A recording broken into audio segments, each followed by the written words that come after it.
Giêsu krao thói ô Kyo in bé tên nhí đu Kyo in bé Đờ sư mang nara về krao linh lang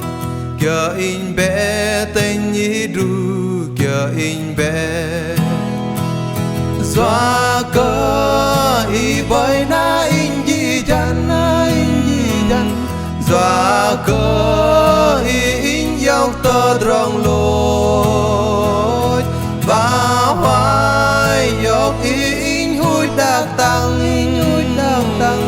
Kyo in bé tên nhí đu Kyo in bé Gió nhí lơ ra in mơ nát bay Kyo in bé tên nhí đu Kyo in bé In bơ lại y đừng tơ tróng giọt Kyo in bé tên nhí đu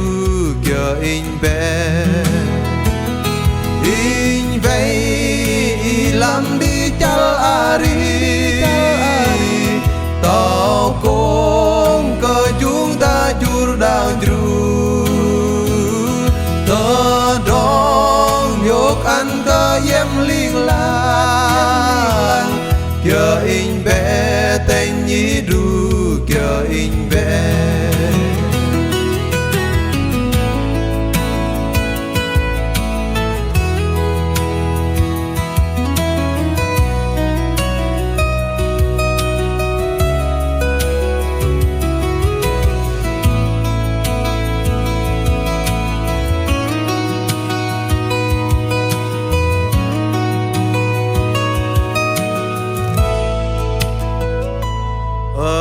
Con sơ ngon y chào cơ in Kyo in bé tên nhí đu Kyo in bé Đôm glé glan y ti in gó chép Kyo in bé tên nhí đu Kyo in bé